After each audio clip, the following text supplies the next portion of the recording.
Bueno, en esta noche vamos a, más que determinar cada aspecto del laboratorio, porque salud pública es demasiado amplio, no solamente está referido a problemas de salud con respecto a la enfermedad, parásito, esto, sino tiene que ver también con los aspectos sociales, lingüísticos, etnias y también la situación económica. Entonces, no es tan fácil abarcar esto y he tratado de hacer solamente algo bastante eh, panorámico, ¿no? Quizás algunas cosas vamos a comentar mayormente, pero esto sí, es salud pública.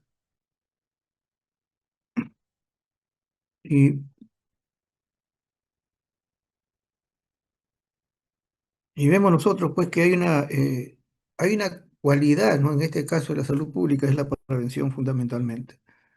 No estamos hablando ya de la enfermedad, que tenemos que también tener participación, pero la prevención es lo más importante. Y justamente es un el área que en nuestra patria adolece, ¿no? Lo que significa manejar esa situación de prevención y porque no solamente implica la salud, como le digo, la salud en género de enfermedad, sino de todo el contexto que se agrega. Otra de las cosas que salud pública nos permite hacer también son los trabajos de investigación. Panorama, importantísimo. Y también salud pública tiene que ver con la educación.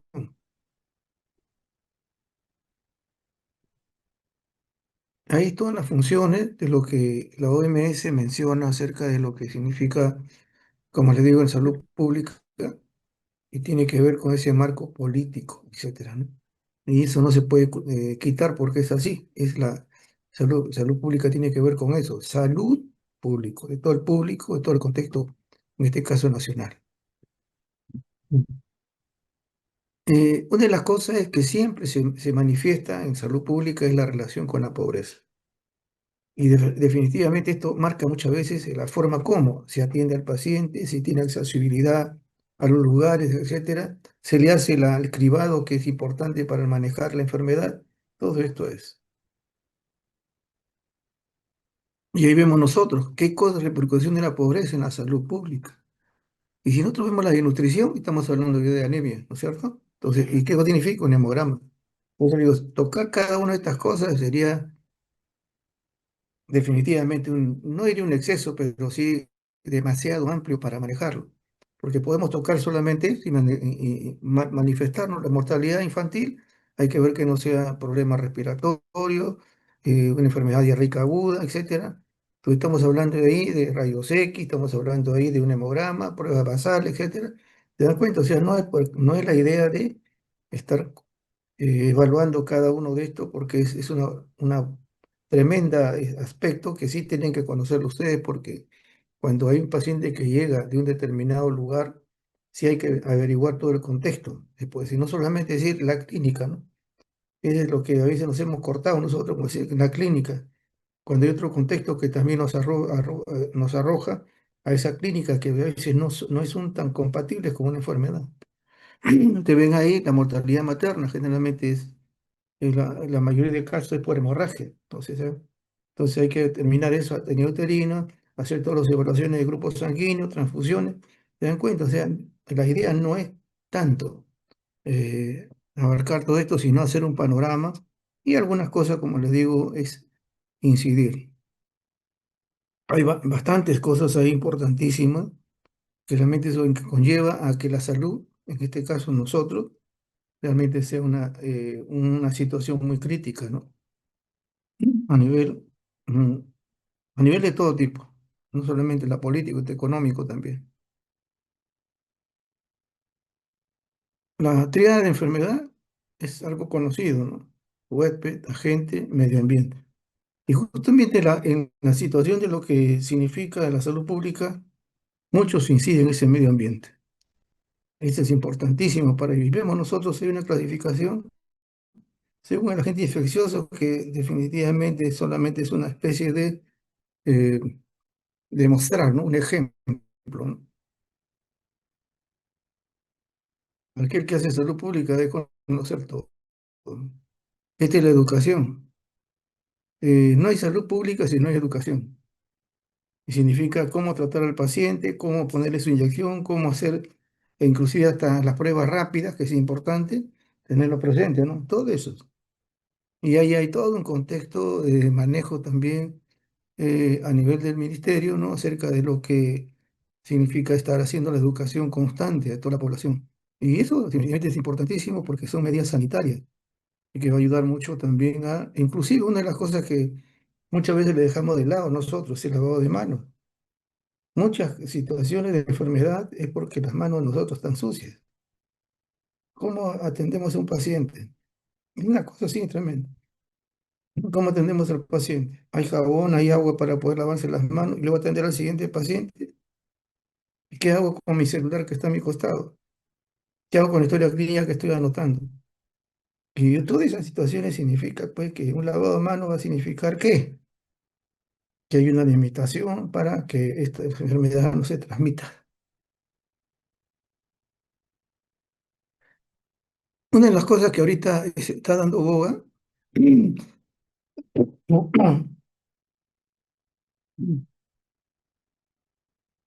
un 5 un 5, ¿eh? Ah,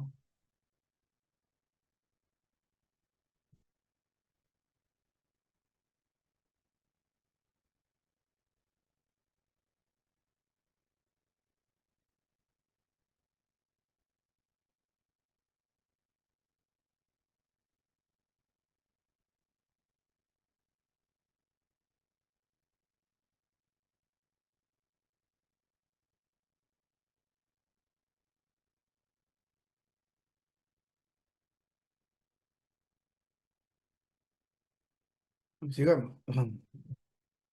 Mm.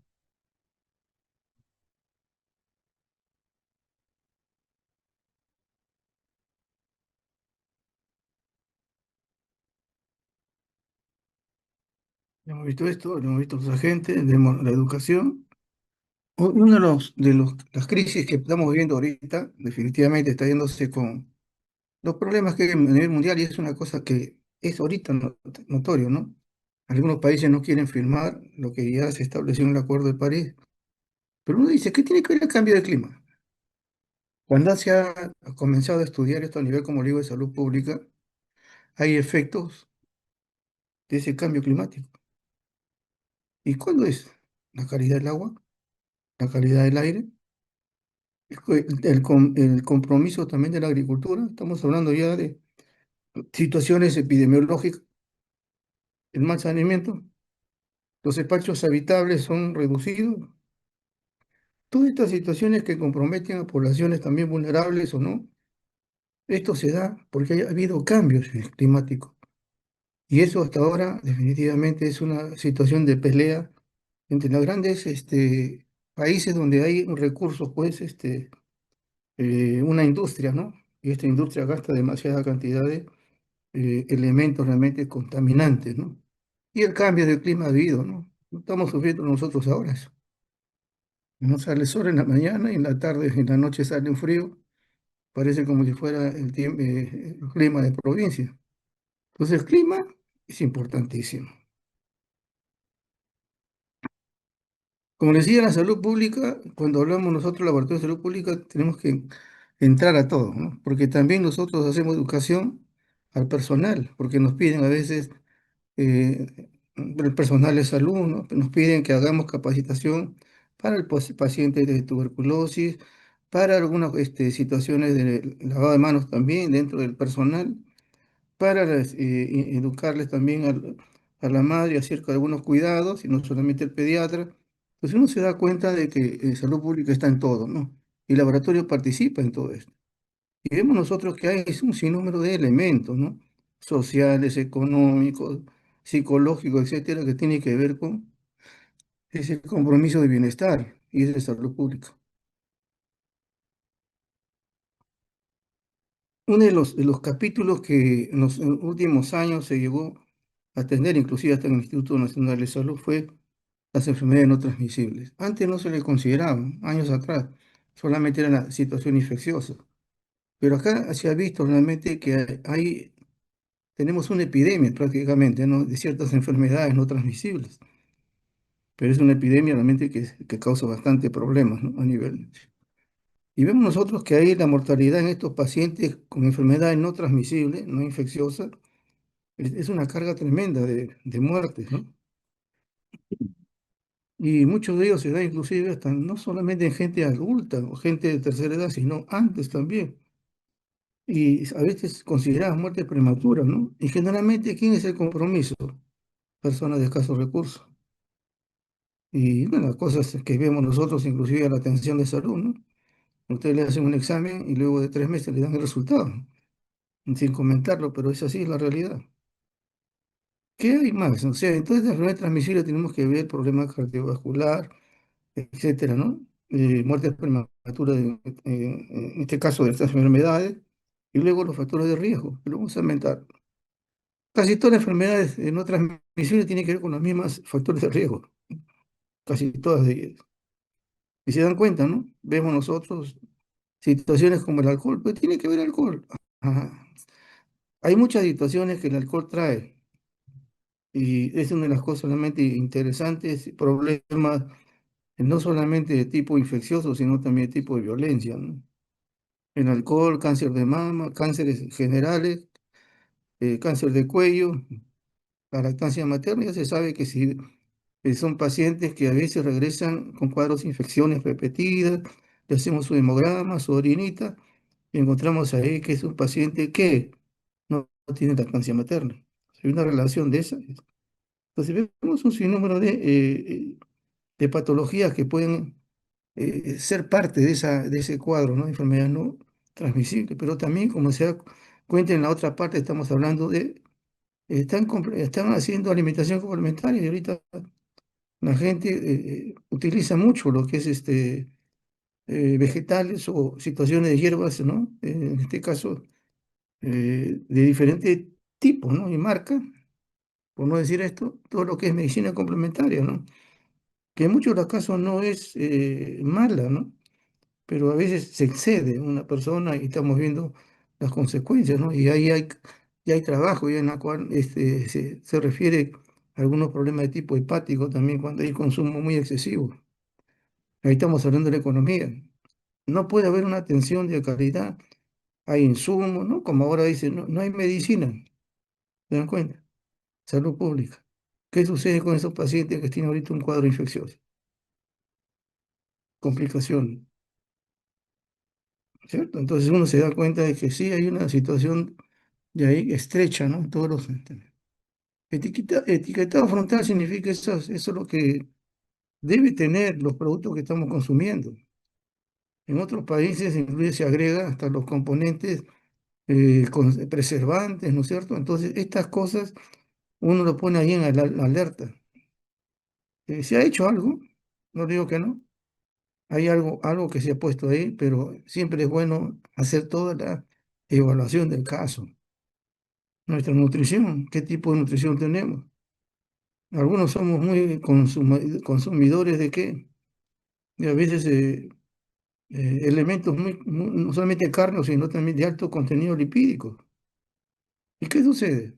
Problema cardíaco, problema vascular, ACV, etcétera. Mm, Obesidad, poca actividad física, igual, problemas cardiovasculares, etcétera. Reducción de la sal, se ha visto eso en los pacientes con hipertensión. ¿Se dan cuenta? Entonces, todo esto son una situación que uno tiene que, parte del trabajo lo hace el laboratorio. Arriba hay una cosa, acá estamos hablando de todo lo que puede causar el alcohol. Lo van a leer con tranquilidad. Pero hay una nota que este Instituto de Salud Mental Honorio Gallo Hideo Noguchi. El 35% de la población tendrá problemas de consumo problemático, dice, ¿no? Del alcohol sin reconocerlo. Antes se decía que uno debe tomar constantemente, ¿no? Todos los días. Ahora se sabe que hay el alcoholismo, eh, como les digo, de fin de semana. O algunos consumen licores, no solamente hasta en las comidas, ¿no? Hay un consumo de licor, etcétera, y uno se da cuenta, el consumo, el grande esto, y tenemos una situación de ahora. ¿Y por qué uno habla todo esto, no? ¿Qué tiene que ver todo esto? Una de las situaciones no sé si está acá, si no lo menciono. ¿Qué hay cuando una persona está alcoholizada? Violencia. Es un cuadro traumático donde también nosotros entramos para hacer el diagnóstico de estos pacientes, si hay hemorragia, si hay un TEC, hay un líquido cefalorraquídeo comprometido, si hay algunos elementos también ahí que provocan, ¿no?, una alteración hemodinámica y que también nosotros intervenimos, problemas respiratorios, también nosotros intervenimos. Entonces, todas estas situaciones se da, ¿qué? La violencia.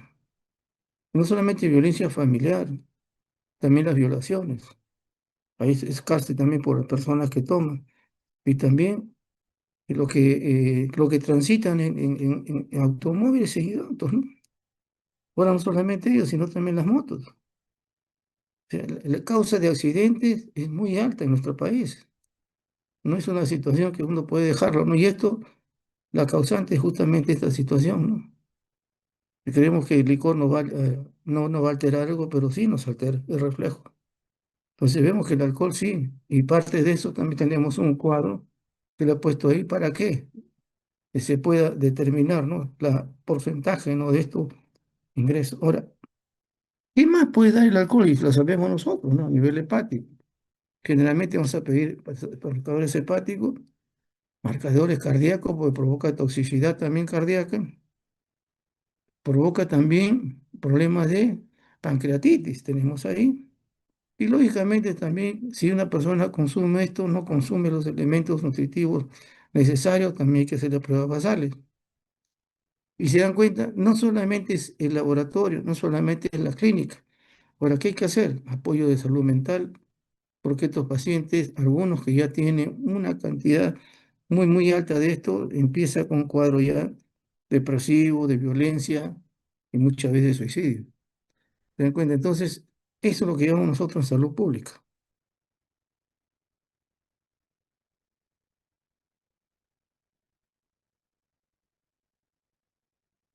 De las enfermedades cardiovasculares, arriba le he puesto para que lo tengan presente. El Ministerio de Salud lo menciona, así que no es que uno no lo ubica, ¿no? Al año, 4.000 personas mueren por infarto al miocardio. Es lo que sucede, salud pública. Entonces tenemos que ver ahí todo lo que pueden constatar este problema de lo que es el problema cardíaco, ¿no? Que puede ser hipertensión, puede ser otra enfermedad cardíaca, etcétera, que eso lo vamos a ver dentro de un ratito. Vamos a ver. Wow.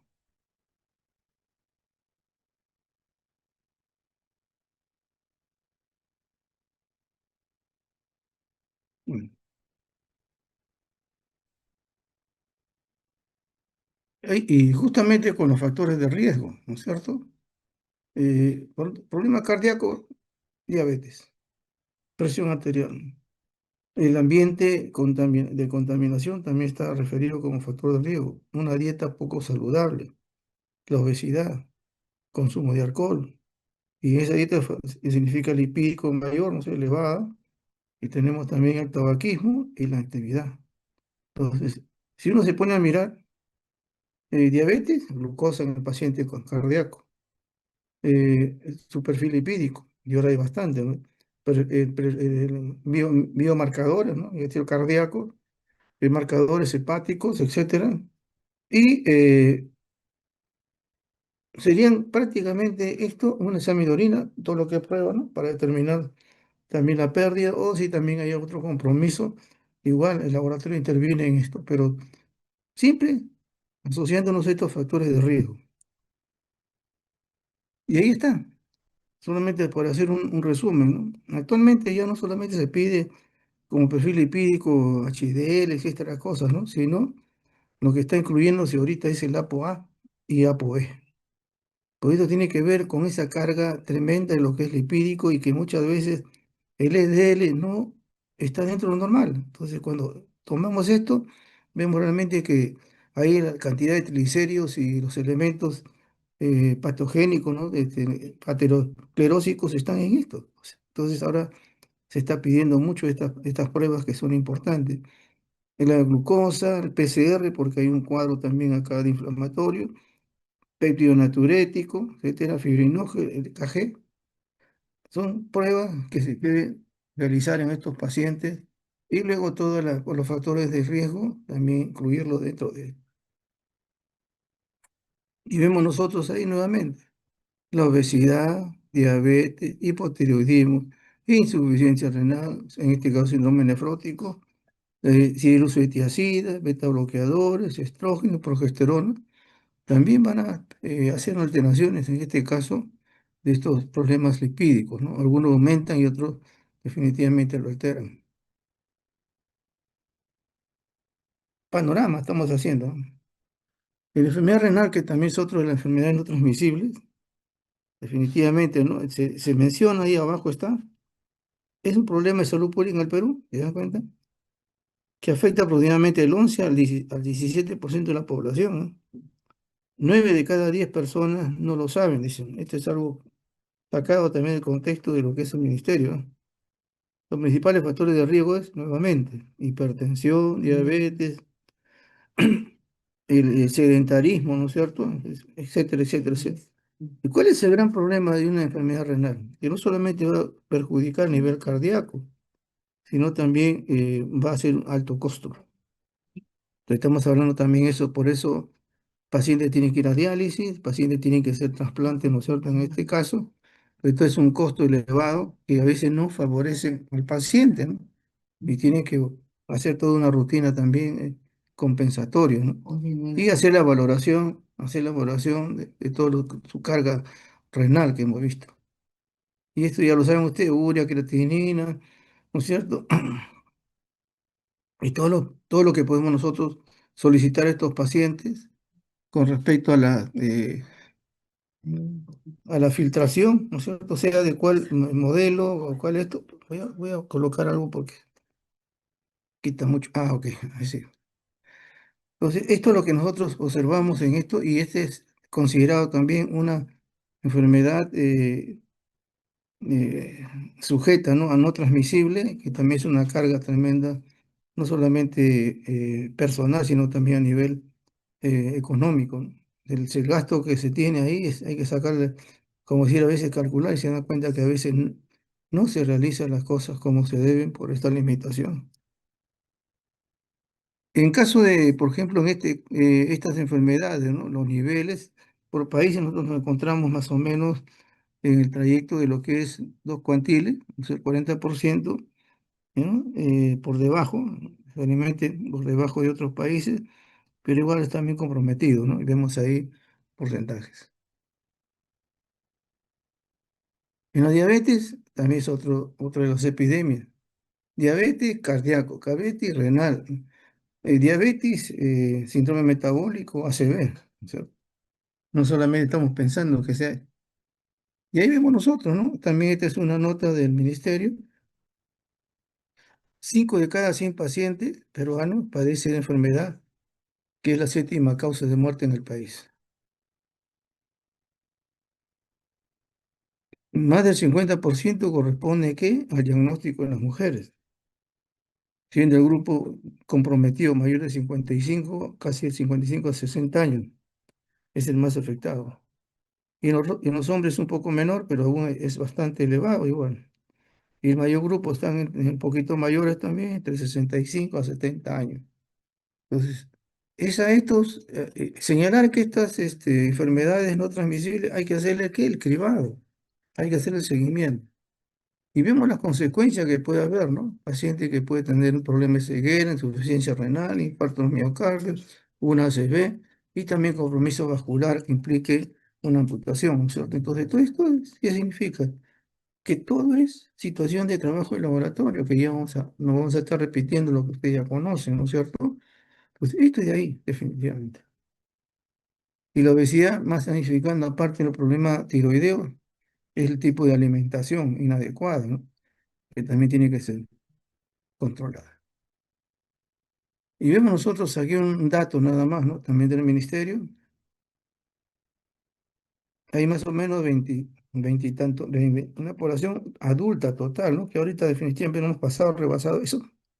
Hay un 64 de prevalencia y hay casos de diabetes en adultos, que es 1 millón y tanto. Y en este ya sabemos nosotros, ¿qué se hace el cribado y la atención que no que definitivamente debería hacerse, ¿no? Debería hacerse de manera rutinaria, hasta diría yo, hasta en los colegios, ¿no? Y la prueba rápida. Esta prueba es importante de ayudarnos a hacer todo el cribado y atender a esta población que realmente puede tener antecedentes y que posteriormente puede dar una patología. Esta es salud pública. Sencilla, una prueba que no es muy alto costo y que podría implementarse, ¿no?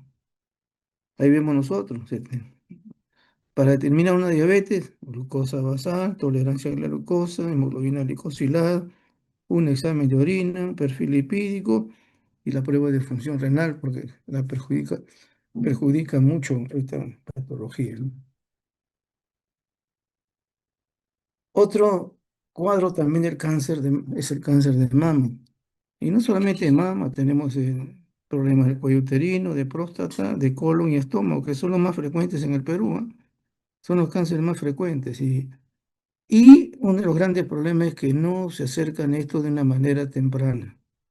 Sobre todo todos los caballeros que no quieren hacerse su examen de próstata. Es el cáncer más frecuente, el cáncer de mama, y vemos nosotros ahí que hay casos nuevos en América Latina, de esos 200.000, 60.000 mueren.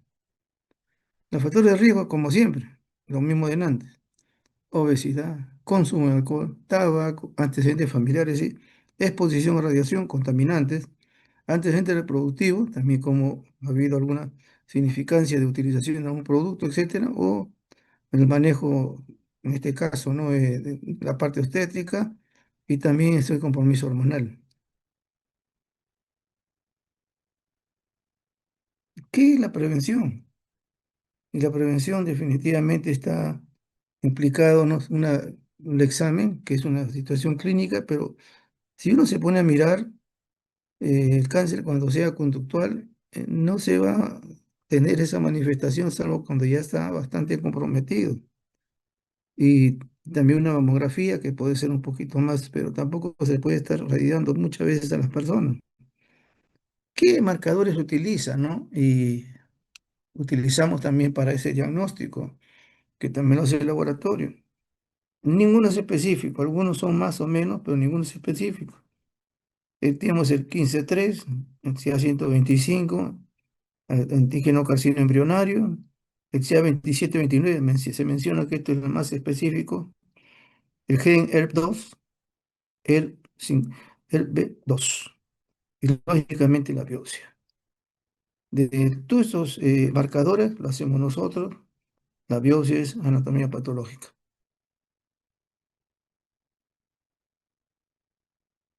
Pero como yo le mencioné, siempre vean esos factores de riesgo. Cuando estuve haciendo un trabajo hace ya varios años, una de las cosas que me llamó la atención es que pacientes con cáncer de mama, los antecedentes familiares no eran solamente de cáncer de mama, eran otro tipo de... No mencionar acá ahorita no, porque si no van a descubrir mi trabajo, sino que había otra patología y el gen era el mismo. Por eso que se menciona que BCRA, ¿no es cierto? Con la enzima de BRCA que tenemos nosotros, aparece también en otros cánceres. Y no solamente en este caso en mujeres, también aparecen varones. Entonces, esto también es un antecedente relacionado también al cáncer de mama. O sea, ya no es solamente decir, ah, mi mamá, mi abuelita han tenido cáncer de mama, sino que otra patología gástrica, hematológica, orgánica de otro tipo que también puede provocar esa asociación, ¿no? Con estos cánceres. Ahí se menciona, ¿no? En el Perú el cáncer de mama es el más frecuente. Normalmente, lo que ustedes ven ahí, es casos nuevos que se reportan son 7.000 y muertes hay casi 2.000 anuales. Y de verdad que estos nosotros ahí en el hospital veíamos eso, a pesar de que mi hospital era pequeño, ¿no? Es pequeño con respecto pues a lo de seguro. La cantidad de pacientes que iban a atenderse ahí era realmente bastante amplia, ¿no? Porque había un departamento oncológico ahí. Y hemos visto muchas cosas frecuentes, ¿no? Y cuando las cosas se pasan de manera más tiempo, definitivamente el riesgo es mayor para complicarse y morir del paciente, ¿no? Por eso se menciona que la detección temprana es lo mejor. Bueno, no solamente el cáncer de mama, como muchos hablan, ¿no? Hasta cierta edad, nosotros hemos visto cáncer de mama mayor de 70 años, o sea, hasta cerca de los 80, y lo sufrieron recién en ese momento, ¿no? Entonces, no se puede excluir tampoco a las personas mayores, ¿no? De realizarse también las pruebas correspondientes. En caso del cáncer de próstata, que es la más frecuente en el varón, es la primera causa de muerte en el país, ¿no? Un promedio de casi 9.000 casos anuales, en este caso de próstata. Y aquí, a más de lo que significa el cáncer de mama con algunos exámenes que pueden ayudarlo, acá el PSA PSA total y libre son cosas importantísimas. Aparte del acto rectal, que es también eh, una evaluación acerca de esto. Y la ecografía, que actualmente también son muy buenas, de ecografía prostática o abdomen bajo, que nos llaman, y que también se observa ahí esto. Entonces tenemos ahí un examen clínico, imagenología y laboratorio. Pues esto ayuda mucho a hacer el diagnóstico como cribado y observar esta o evolución, ¿no? El asunto es un PSA que puede estar en 3 y lo dejamos después de 10 años, ¿no? Hay que hacer una evaluación. Y por lo menos dentro de lo que he visto, anual debería hacerse un PSA. Y si esto comienza a aumentar, es decir, el riesgo. Porque eso es lo que tenemos que ver, ¿no? Y el cribado y la prevención significa hacer la evaluación del paciente. Y un PSA antígeno prostático no es doloroso, es definitivamente un examen de sangre. Y también hacerse un PSA libre, ¿no? Esa comparación, como se menciona en los médicos, más 20 menos 20 estamos hablando de que sea una hipertrofia un carcinoma. Y esta evaluación lo hace el urologo para entrar a la biopsia del paciente. Salud pública tiene que ver también con las vacunas, ¿se dan cuenta? Porque ¿cómo nosotros ayudamos el laboratorio a las vacunas? Las vacunas dan anticuerpos, ¿no es cierto? Ah, ya. Entonces nosotros dosamos estos como un autoanticuerpo y vemos realmente si hay buen elemento, ¿no? Por decirlo, ¿no? Si tenemos una marca de 1.000, ok. Si tenemos menos de eso, nada que ver. Entonces, la manera de evaluar una vacuna es hacer pruebas, realmente molecular en esto, o en algunas veces si hay posibilidad se hace también, sobre todo en las hepatitis, prueba de ELISA de alto nivel, o quimio que llaman, y ahí determinamos realmente los niveles de producción de sus anticuerpos contra esa enfermedad. Eso nosotros lo hemos hecho años anteriores a la hepatitis B, cuando vinieron las vacunas. Y la primera era muy baja. La segunda ya el elemento que se vino, encontramos realmente elementos de defensa, anticuerpos contra esta patología, bastante elevados. Entonces, es una manera de evaluarlo, la vacuna. Se hace ese trabajo. Se pueden hacer también los elementos inmunológicos con electroforesis, la biología molecular, y siempre hay que ver las pruebas basales, ya se le he dicho. ¿A quién se le pone la vacuna? Es importante. Y ahí ven ustedes una recua de lo que significa las vacunas que se estilan acá en nuestro medio. Ahora, ¿por qué le menciono esto? Porque en los años anteriores, y eso no lo digo yo, sino lo ha hecho la OMS, y la OPS también lo mencionó, que el Perú sobre todo en sarampión, que ha habido algunos casos por ahí esporádicos, pero lo ha habido, no sabemos más. La cobertura, ¿no? De vacunación fue de 40%. Ahora, si ustedes ven otras enfermedades, ¿cuál es la cobertura? Nos caemos de espalda. Entonces uno se pone a pensar por qué hay una situación de enfermedades que a veces no podemos dar un diagnóstico porque la ha habido, ¿sí? Y son aparentemente de tipo viral. Y no había una respuesta, pues, no había una vacunación adecuada y eso es una de las cosas importantes. Ese es el paciente que a veces se ingresa, ¿no es cierto? Entonces esa es una situación que también se maneja a nivel de salud pública, es determinar los anticuerpos, ¿no es cierto? La prueba para ver los anticuerpos de esa vacuna que sean realmente positivos para la cobertura. Ahora, y viendo esto, ¿no? O sea, la prevención, ya les mencioné, ¿no? La primera es vacunar. Y el vacunar significa ver si realmente los anticuerpos de protección son adecuados. Esa prueba la hacemos nosotros.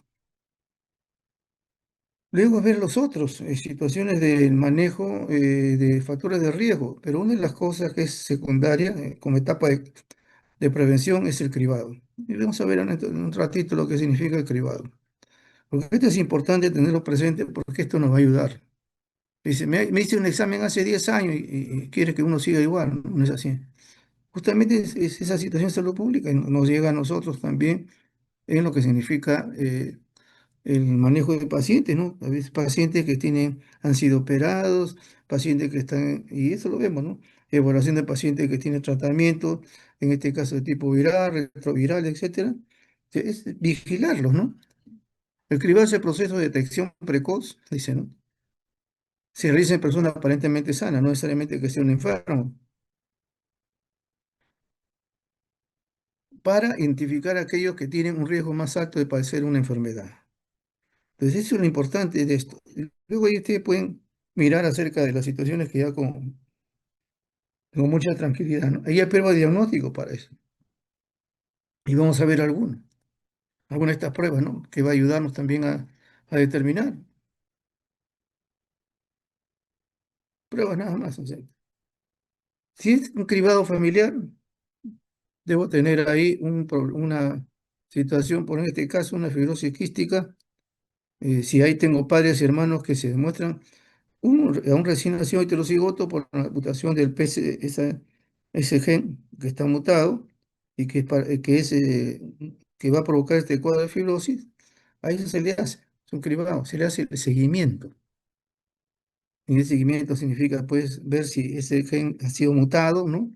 O definitivamente no va a haber mayor compromiso en ese paciente, ¿no? Es una de ellas. En la hemocromatosis, también, si hay una población, se le puede hacer también, en este caso, ¿no? Un cribado a la población a través de un ADN, que también es parte de lo que significa en especie la genética, ¿no? Para ver estos trastornos, ¿no? Y hay otros más, pero hay una que es interesante, ¿no? Que es el cribado neonatal, que sí es frecuente. Es hipotiroidismo, ¿no es cierto? Del recién nacido. Y eso se hace a través de la punción del talón. ¿Hay cribado? Sí. El recién nacido esto, y luego en la población y a nivel familiar debe haberse también estos controles, ¿no? No esperar que venga la enfermedad, sino hacerlo antes, detenerlo, retardarlo y no lamentar posteriormente. Entonces ya tenemos nosotros el cribado, es ayudar a nosotros a determinar si esto puede ser causa, ¿no? De un compromiso mayor y hay que hacerlo con tiempo. Y eso lo hacemos nosotros.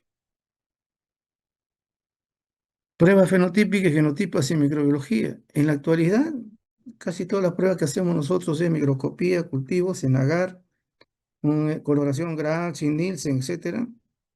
Y ahí hacemos. En algunos casos no podemos encontrar las evidencias, por eso que ahorita ya se conoce pruebas para el cultivo, que es el MIT, ¿no es cierto? Que son cantidades mínimas, mínima de inhibición, en este caso, el MIC, ¿ah? Entonces, esto de aquí nos ayuda a determinar cantidades muy pequeñas de resistencia en estos pacientes. Y hoy día ahora se estila hacer eso, ¿no? Antes solamente era el control con discos de sensibilidad. Ahora ya tenemos eso, pero está pasando a otro ya.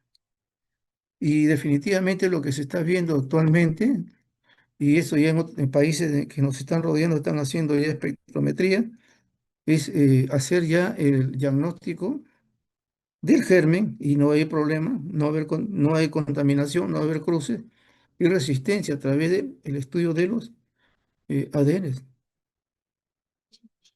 ¿no es cierto? Entonces ya esa situación ayuda mucho acerca del diagnóstico más rápido, porque recuerden ahí una microbiología se dice, ¿no? 3 a 4 o 5 días, pero en otros hospitales llega hasta 2 semanas después. Entonces, pero aquí, con esta prueba ya de tipo genotipo, ¿no es cierto? Que ya es el examen acerca de, no solamente de los plasmidos, resistencias, sino ADN, etcétera, sino también vemos nosotros que se puede utilizar para hacer diagnóstico inmediato, en este caso citomegalovirus, que es una de las de ellas. Y ya se estila hacerlo, ya se estila, ya se estila,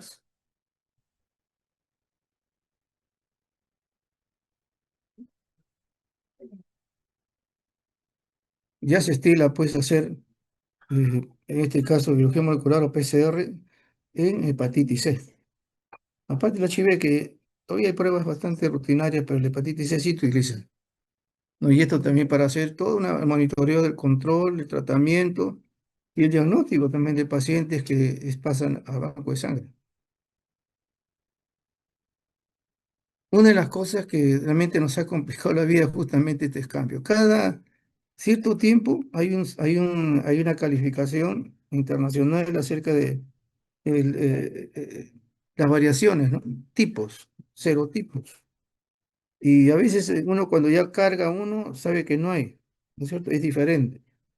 Y esto significa también que la forma como cambia, esta taxonomía también va a significar que hay tratamientos que no van a ser lo más adecuados a estos pacientes, porque creemos que es como una Escherichia coli, pero fue como decir un vibrio.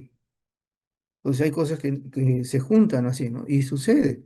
Entonces, si uno se pone a mirar, actualmente ya en los laboratorios de alto nivel, en este caso el instituto, tiene un sistema de datos, una base de datos importante donde se hace el examen, no como la rutina, sino con toda la sofisticación, se puede decir, el NAT o el petrometría que hacen, inglesa, y ya comienzan a mirar el genoma, es decir, esto corresponde a tal germen, ¿no es cierto? Y se hace en menos tiempo, ¿no? Lógicamente que la carga económica todavía es alta, pero eso va a tener que llegar, porque ya en otros países que nos rodean ya lo hacen. Y acá comenzamos a ver eso, ¿no? Entonces, hay necesidad de hacer esto, ¿no? Y con esto comparamos nuestras muestras hospitalarias con la base de datos y ya podemos dar el diagnóstico. Y vemos que definitivamente, ¿por qué? Solamente mencionar abajo, ¿no? Porque hay ADN, un sADN, virus adenoso asociado, rotavirus, poliovirus, etcétera, y no todos tienen una situación igual, ¿no? Tienen algunos componentes también. Hay unas cosas generalidad, pero siempre hay una diferencia. Entonces, con las pruebas que se está realizando ya a nivel, ¿no? En este caso, biología molecular o PCR o NAT, lo que está hablando es justamente esto, no ser el diagnóstico más específico de estas. Ahora, dice, ¿pero qué hago que sea un virus? Es importante, porque epidemiológicamente es importante. Por ejemplo, hace poco ha habido una especie de brote, ¿no? Por decir un brote, entre comillas, resfrío, ¿cierto? Malestar general, una secreción tremenda, problemas respiratorios, llegada bronquial, cefalea, etcétera. ¿Qué cosa ha sido? Algunos dicen que ha sido un rinovirus, otros dicen que ha sido COVID-19. ¿Se dan cuenta? Y esa situación es la que tiene que manejarse a través de epidemiología. Y este es cargo también de la salud pública y también de nosotros, que tenemos que hacer el diagnóstico de estas situaciones virales. Y ya sabemos nosotros cómo replica. Y generalmente nosotros, siempre nos decían nuestros profesores, ¿no? El virus muta cada 4 años. En la actualidad vemos que ya no es 4 años. Vemos nosotros que una mayoría hace 2 años. Y tal vez va a aparecer de acá, como en este caso para la vacuna influenza, ¿no? Todos ellos, ¿qué pasa, no? Cada año hay que vacunarse. ¿Se dan cuenta? Entonces, hay una situación de cambio que esto ayudaría mucho a hacer control y también hacer la cobertura en los pacientes que sobre todo son de alto riesgo. Ahora, ¿qué pasa con los ingenieros nosocomiales? Problemas de resistencia. El año 2021 acá en el Perú, se estima que hubo más o menos, y colocando intervalos de incertidumbre, es la suma, ¿no? Y la división, 4.000 casos. Muertes atribuibles ¿a qué? Al RAM. Pero ha habido una barbaridad más todavía, ¿no? De muertes asociadas al RAM. Una ha sido porque ya no hay medicamentos en esta resistencia de estos pacientes, no, esto no hay, también ha habido, pero también hay otras relaciones. Y el asunto que se dice, yo no puedo decir esto es cierto, dice, las combinaciones son el mayor riesgo, las combinaciones son el mayor riesgo. Entonces, de todas maneras, vemos nosotros que hay bacterias resistentes, hay muertes atribuibles a esto, hay muertes asociadas, etcétera. Es importante tenerlo presente. En el Perú, de 200 países contabilizados, estamos más o menos en el 91 lugar de mortalidad.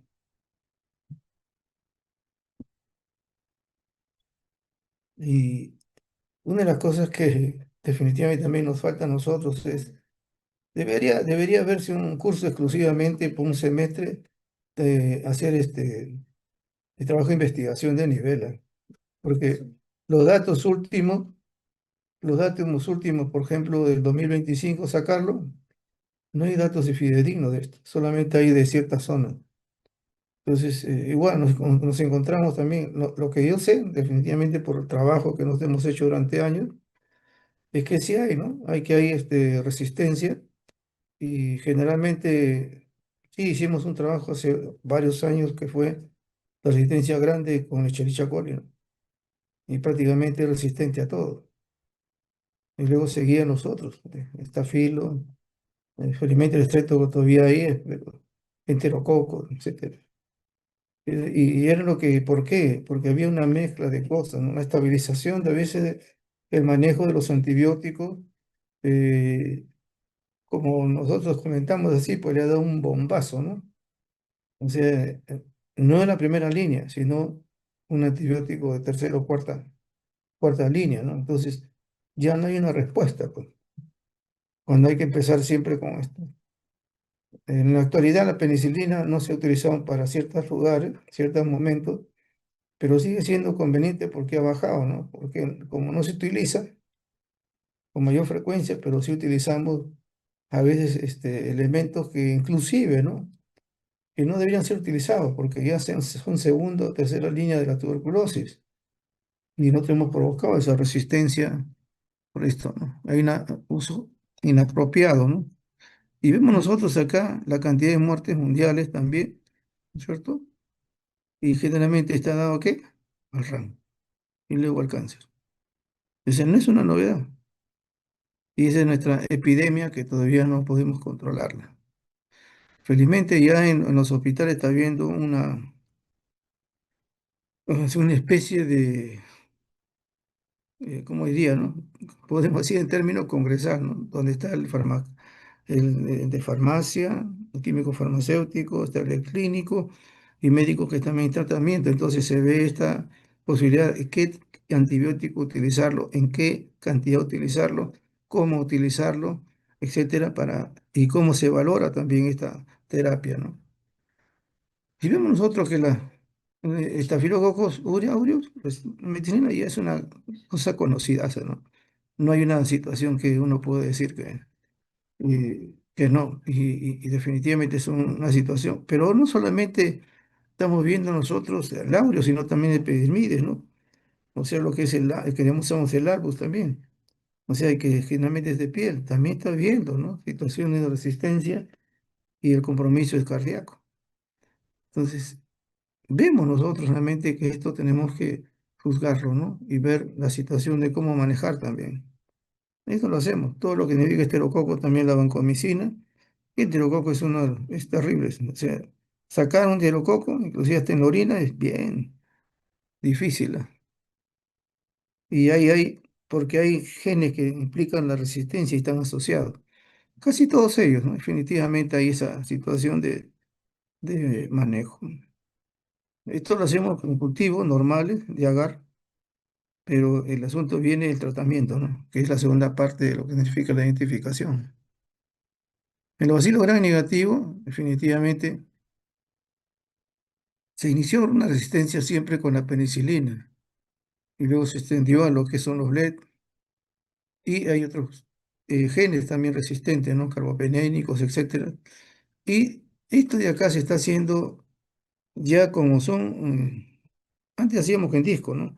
Ahora se está haciendo también por el sistema espectro o también PCR también para valorar esta situación de resistencia a nivel, ¿no? Ya cuantificado. En tuberculosis, que definitivamente es otro de los grandes problemas, es encontrar resistencia a isoniazida, rifampicina, etcétera, y también fármacos de la segunda línea, que muchas de estas las cosas se han utilizado hasta por una infección urinaria. En la malaria se ha visto realmente que hay resistencia, ¿cierto? Porque hay mutaciones en este gen y provoca a los antifolatos, ¿no es cierto? El medicamento antifolato ya no le hace caso.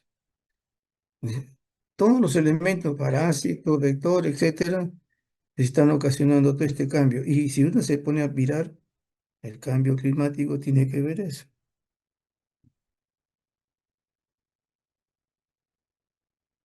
Debemos nosotros solamente mencionarle, ¿no? Coli, estafilococo, neumococo, cefalosporina, penicilina, meticilina, ciprofloxacina. Y el asunto es que el coli se utilizó mucho en stimorina, ciprofloxacina. Entonces, la sulfa definitivamente eh, tiene su tiempo tenido.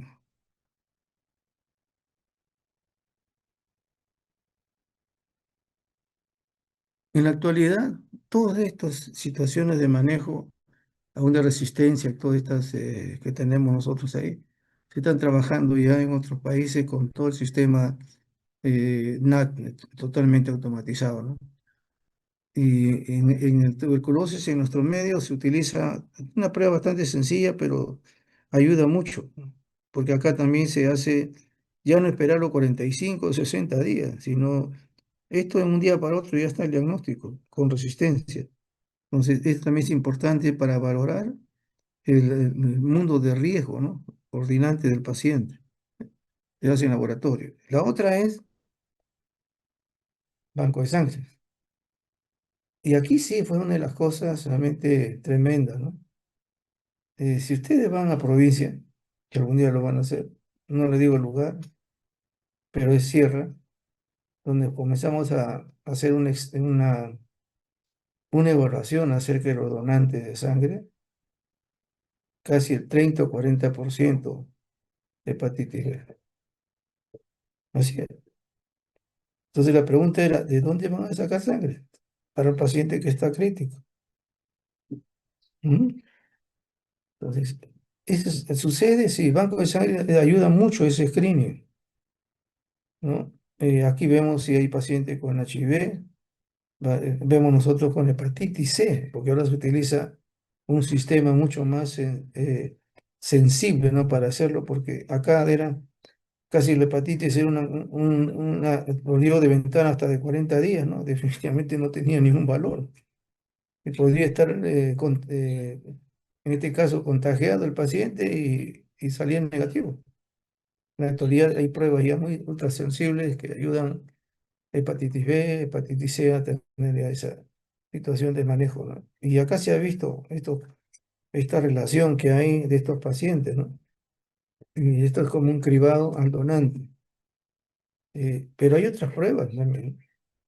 Y siempre se ha dicho, ¿no? Si acá en nuestro medio ahorita hay que hacerle malaria, hay que hacerle dengue. Sea, son pruebas que ya están en nuestro medio, están en nuestra rutina y tiene que agregarse también, ¿no? Chagas, serológica, etcétera, el HTLV, que son pruebas que también ayudan a hacer un screening a cierto tipo de población donante de sangre.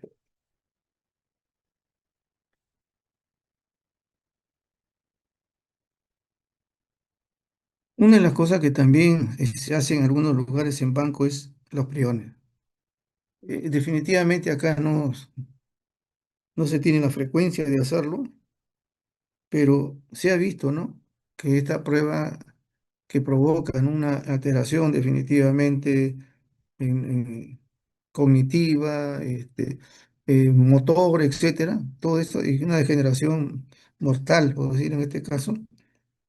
¿Qué se ha hecho, no? En el líquido cefalorraquídeo se hace el dosaje, en este caso, ¿no? Se hace la identificación de la proteína 14.33. Eso está implicando daño neuronal. Y con toda la clínica se está considerando esta patología, con todos los antecedentes. Lógicamente hay una mutación también del gen que participa, ¿no? En este caso, PRNP, y también se le puede hacer una imagenología, ¿no? Donde se va a ver también alteraciones de tipo neurológica.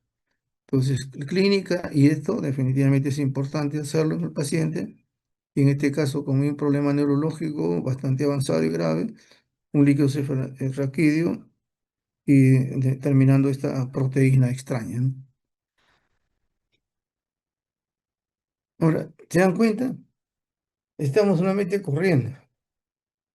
Ahora, ¿qué más tiene que saber el médico, el clínico y el epidemiólogo y el médico internista y el de salud pública? Que no solamente vamos a observar por qué razón. Y una de las cosas era, bueno, ¿por qué había resistencia? Me acuerdo hace tiempo, y estamos hablando de la Neisseria gonorrhoeae, ¿no? ¿Por qué no sale, no? Es el tratamiento bien esto, y luego se vieron que tenía adherencia. Entonces había otra cosa que hay que hacer con esa patología, ¿no? Entonces, los factores de virulencia son importantes porque van a ayudar mucho también a hacer el diagnóstico y muchas veces son de pacientes con problemas de el viajero, ¿no? Que hay pacientes con ese problema también por consumo de alimentos. Pero vamos a ver acá. ¿Hay exotoxina? Sí lo hay. ¿Hay enterotoxina? Endotoxina también lo hay. ¿Hay adesina? También hay gérmenes que lo producen. ¿Hay pilis y flagelo? También hay pacientes que lo usan. Pero hay un concepto nuevo, ¿no? Que es la pangenoma. Y dice que algunos virus, algunos, en este caso gérmenes, entre comillas, tiene una variabilidad en su genoma que le permite bloquear muchos de estos puntos de rechazo del huésped e ingresar. No es que tenga solamente es como si en lugar de tener una sola arma, como lo hacen la mayoría de estos, tenían un arma, tienen de todo, hasta flecha, como se dice. Eso le permite ingresar. Por eso se le considera un pangenoma en estos gérmenes. En los alimentos, como se dan cuenta, y esto no solamente el viajero, ¿no? También caso de nosotros por el consumo a veces de alimentos enlatados. Y vemos ahí nosotros, clostridium es detectada también, Clostridium perfringens, las toxinas detectadas por CDCR, clostridios difíciles, generalmente hospitalizados, y por el uso inadecuado, ¿no? De los antibióticos que alteran a la flora. Y luego se proliferan estos, ¿no? Diagnóstico laboratorio. Escherichia coli y todas las toxinas ya se estila, ya se hace con frecuencia también en laboratorio, aparte del cultivo, ¿no? La toxina del cólera también se hace a través del NAT. La listeria también se hace a nivel del NAT, o sea, biología, podemos decir nosotros, NAT, reacción en cadena polimerasa, etcétera, todo lo que es molecular, esto ya se estila en estos pacientes. Epidemiológico, sí, pero también determinar qué alimento está contaminado. El caso del Helicobacter pylori conocemos nosotros y hay definitivamente una causa tremenda y algunos mencionan que inclusive está comprometido en el linfoma. Con mucho cuidado lo estoy colocando ahí, ¿no? Pero hay que leerlo.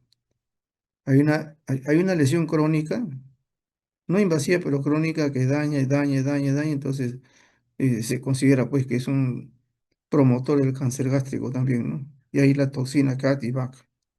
El diagnóstico también se hace por NAT, que es lo más importante. Pruebas de sangre, que también hay pruebas para hacerlo. Y pruebas rápidas también se hace para determinar el corte.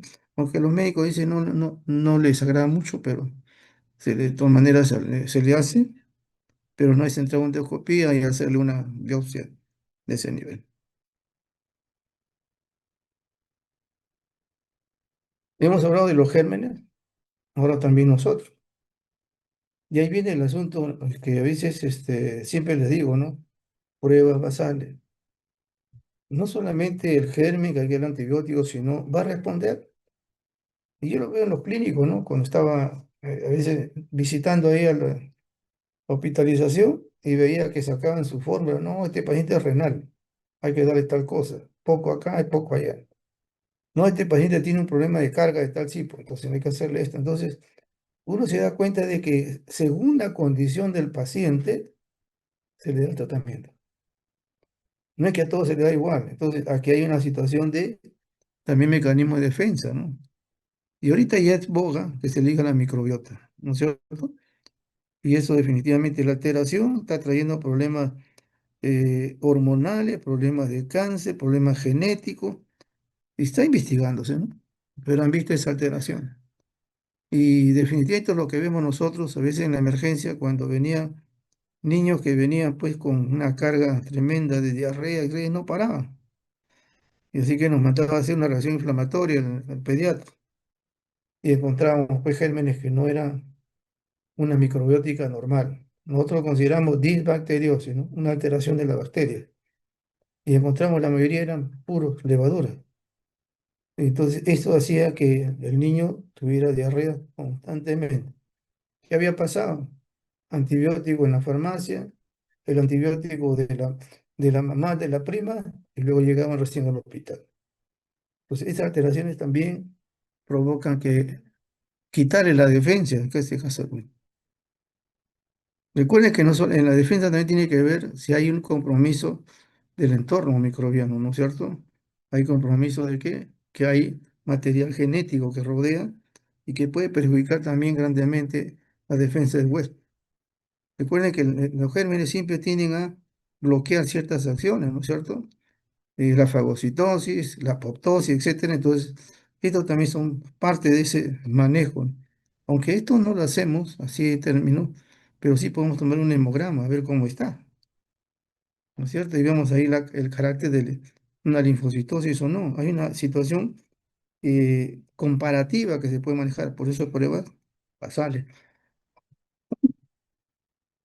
Hay pruebas de piel que va a ayudar a también esto. Y esto es una de las cosas que a veces pensamos, en piel, si hay barreras o descontinuas, como en este caso las úlceras de presión que hemos visto anteriormente, es muy fácil que ingrese gérmenes, de cualquier tipo. Y también es una carga, ya no hay defensa, ¿no es cierto? En este caso, el paciente y es más lábil para poder ingresar gérmenes. Si hay lesiones a la mucosa, y esto también tiene que ver con nutrición, ¿no es cierto? Estamos teniendo de caer en hemoglobina tipo A, ¿cierto? Que también debe estar presente, la C también debe estar presente para que tengamos esa defensa, ¿no? Nutrición. Barreras químicas, ese día ya conocemos nosotros hasta las interleuquinas, todo lo que significa pruebas de manejo inmunológico, de defensa, debe estar ahí. Pero si tengo una persona que está con anemia, entonces pruebas basales. Y lógicamente también son las adaptaciones genéticas. Esto para, de tanto, como decir, ¿no? Maneja tanto resfrío que ya he comenzado a provocar mis anticuerpos, ¿cierto? Entonces, de cierta manera, mi genética está cambiando a darme mayor defensa, como también le provoca mayor patología a los gérmenes. Solamente mencionar esto, que vas a terminar dentro de poco. La estructura viral, etcétera, para que den cuenta que no es igual. Los virus pueden tener alguno, el cobre, todo eso, la membrana, pero son indistintas para saber la patología, el daño que va a ocasionar. Entonces, el médico tiene que conocer eso para saber en cuál atenderse, ¿no? Dónde depender de cuidar al paciente orgánico, tejido, etcétera, de la patología, porque hay virus, y ustedes lo saben, que les guste la parte neurológica, otros les gusta estar a nivel de otro tipo de órgano, etcétera, y es así. Y sí pensar por qué, porque tiene que ver con la estructura de los pacientes, de estos virus. Esta es toda una secuencia de lo que ha habido, de lo que significa pues la gripe, en este caso animal humana o animal humana. Vamos a terminar ya.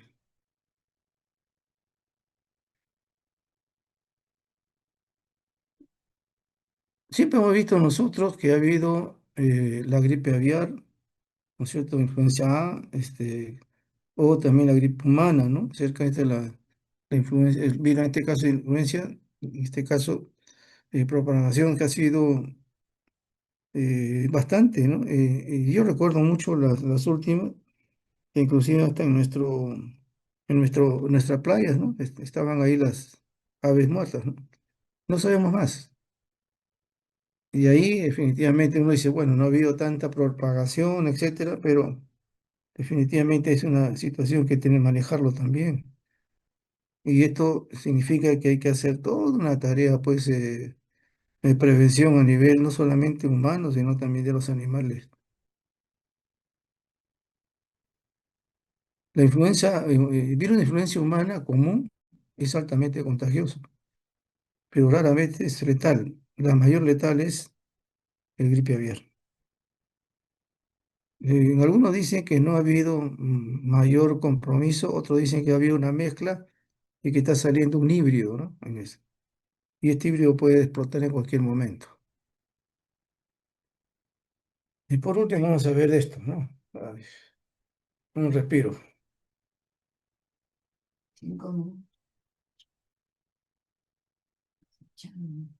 un respiro.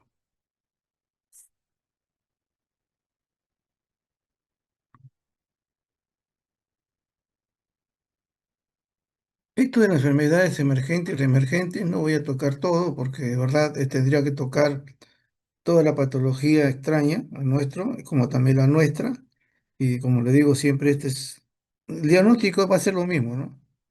Va a ser un PCR, biología molecular, va a ser ese el diagnóstico para todos los virus. Pero ya tienen la base de datos para identificarlo, ¿no es cierto? Eso es lo importante. Y acá definitivamente tenemos que ver esto que una de las primeras cosas se manejó fue el SAR, ¿no? Hay un SAR que es en la zona de Arabia, otro en la zona del África y otra que nosotros hemos sufrido, ¿no? En esto de las reemergentes, ya todo lo tenemos acá. Tenemos al chikungunya, tenemos el dengue, que ya es nuestro vecino, y el Zika.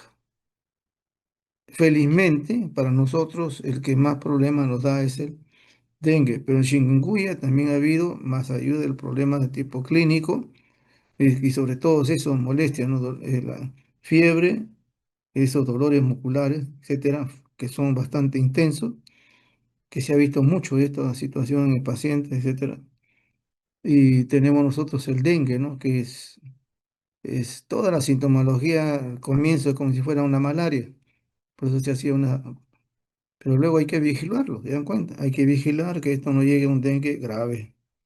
¿Y entonces qué hacemos? Todas las pruebas de laboratorio, toda la basal, hemograma, PCR, pruebas hepáticas, pruebas de coagulación, etcétera. Tienen que verse. Y el Zika.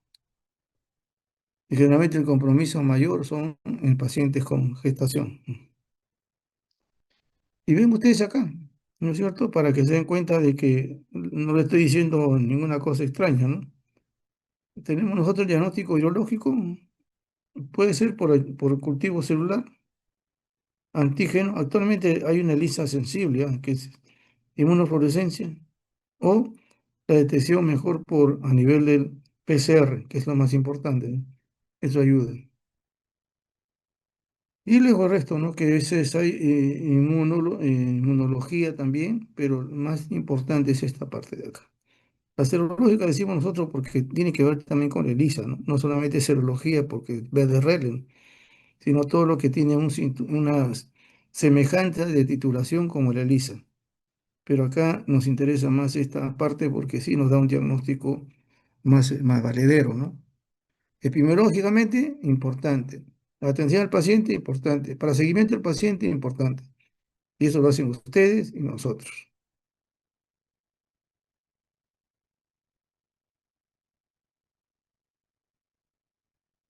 Solamente mencionarle nada más, porque no es, como le digo, tendría que estar no solamente lo que hice acá, sino las cosas que también tengo aparte, ¿no?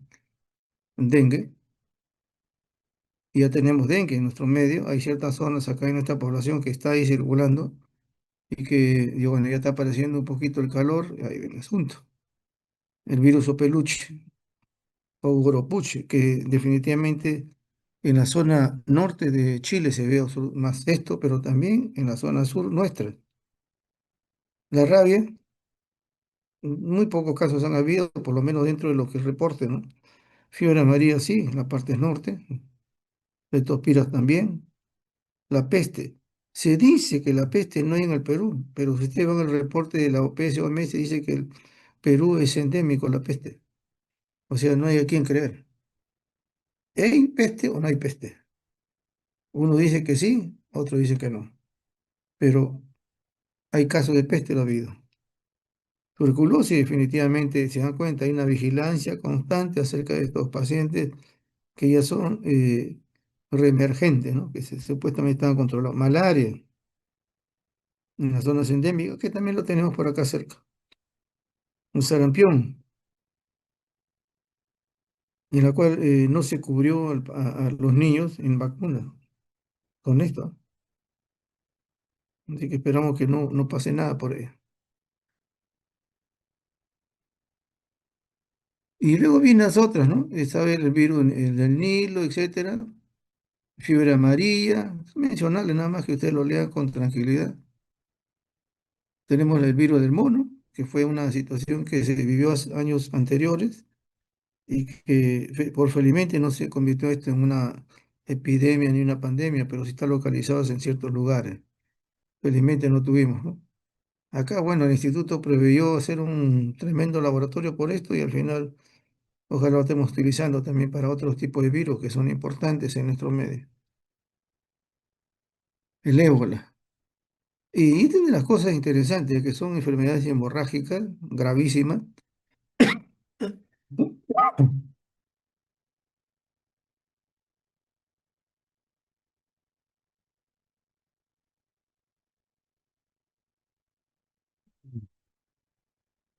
Pero el más grave es el Marburgo.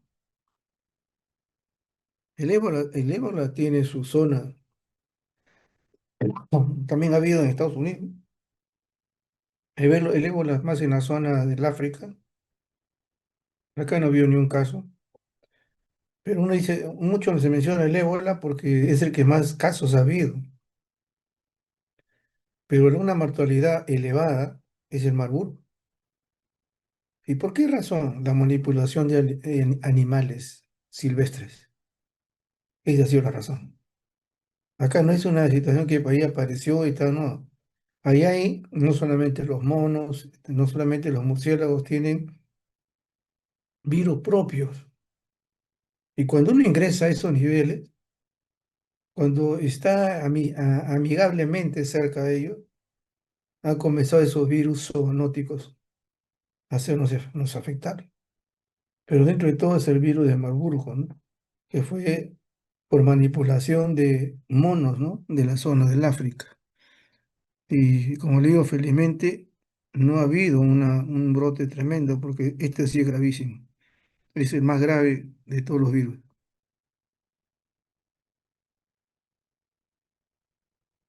Luego tienen ustedes ahí la familia Arenavidae, etcétera, adenovirus, de Lassa, y esto se parece mucho al hantavirus. El hantavirus es nuestro también, la zona donde se hizo la carretera. Hay una carretera antigua, creo que la hizo Belaúnde, me parece, y donde comenzaron a ingresar, pues, ¿no? Y cuando ingresaron, los trabajadores comenzaron a enfermarse. Y nadie sabía qué era. Como ustedes se mencionan ahí, también es hemorrágica, ¿no? Como la fiebre de Lassa, que también igual, que no es nuestra. Y decían, ¿pero qué es esto, no? Y cuando comenzaron a investigar y esto, agradecerle siempre a los biólogos, ¿no? Ellos se ensucian la mano más que nosotros. Pero los biólogos hicieron un trabajo y encontraron que había ratones con virus, en este caso, con hantavirus, y era ocasionante de los contagios de estos trabajadores que entraron pues a la selva, en esta zona, y entonces hallaron pues este virus que estaba ahí viviendo tranquilo. Hantavirus tenemos nosotros. Y felizmente, mayor compromiso, por lo menos dentro del informe no lo tenemos, a pesar de ser una enfermedad hemorrágica que también provoca problemas renales o pulmonares que tampoco lo conocemos nosotros mayormente acá, sino fuera. Esos son graves, ¿no? Y lo vemos nosotros el fiebre de Lassa, que son primos hermanos. Y eso hay que trabajarlo, hay que estudiarlo, hay que determinar cuáles son sus áreas circunscritas de estos, en este caso de estos virus y los animales. En ratones se encontraron eso. Y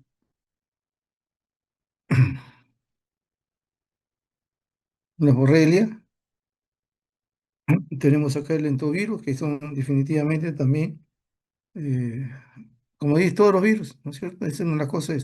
Ahora, todos estos virus, el laboratorio es PCR, no digo biología molecular, todo lo que sea, pero es PCR. La única forma de diagnosticar estos virus es a través de eso. Lo único que tienen que ustedes es averiguar es si es una paciente con estos cuadros, ver su prueba de coagulación, su hemograma, pruebas hepáticas, ¿no? Pruebas, en este caso, cardíacas, ver cómo andan sus pulmones, etcétera, pruebas de todo tipo, una AGA, ¿no es cierto? Y luego determinar que esto definitivamente sea parte de ese cuadro, ¿no? Y hacerle la parte clínica, ¿no es cierto? Y luego hacerle su diagnóstico de tipo epidemiológico, que eso sí no lo hacemos nosotros, lo hace el Instituto Nacional de Salud como laboratorio de alto nivel, porque ellos tienen todos los instrumentos y muchas de estas enfermedades son bastante serias, graves, ¿no? Entonces no se puede estar en contacto con un laboratorio rutinario. Pero si se dan cuenta, todas las patologías de emergentes, salvo la tuberculosis, etcétera, que son pruebas que se hace en cultivo, también con LAT. Pero todos los virus que ustedes ven acá, de del Nilo, hantavirus, Marburgo, ébola, todo es por biología molecular. En este caso le digo así, biología molecular por todo, ¿no? Por PCR. Ese es su diagnóstico de estos virus. No hay otro. Ahora, la carga es, como le decía, si hay hemorragia, hemograma. Es hepática, coagulación, vascular, es renal, es cardíaca, compromiso cardíaco, compromiso respiratorio, entonces comienzo yo a agregarle las pruebas correspondientes. Pero nuevamente, el diagnóstico es así en general, PCR. Y eso es lo que es el hallazgo de una persona que maneja todo lo que es salud pública. Así que, como ustedes no se tienen que decir, no he tocado la parte económica acá, definitivamente. Esa es otra carga, ¿no? Porque si no tengo los recursos, como está viendo ahorita en los hospitales, ¿eh? Yo estuve hace poco en un centro, que fui a hablar un colega amigo, y decía ahí, no se atiende, voy a decir la especialidad, no se atiende esta especialidad porque la máquina está malograda. 3 consultorios cerrados porque la máquina no funcionaba. Si no hay el recurso, no hay salud pública, no hay atención preventiva, porque también en salud pública tiene que ver los problemas odontológicos, los problemas oculares. No es solamente el hecho de lo que estamos viendo ahorita, es una sinnúmero de verificaciones, ¿no? Entonces, ¿cómo llega un paciente, el niño, adulto, anciano, en qué condiciones está en los hospitales? Ha recibido tratamiento inmediato, ha esperado 2 meses, y es una situación realmente que uno se da cuenta, ¿no? Salud pública no existe si no hay los recursos también suficientes para incluso hacer la educación. Es salud pública. Y el laboratorio contribuye también a la educación, contribuye al diagnóstico, contribuye al cribado, contribuye al cribado de todo tipo, sea no transmisible o transmisible, contribuye al aislamiento, contribuye al diagnóstico viral. Es lo que hace el laboratorio. Ok, jóvenes.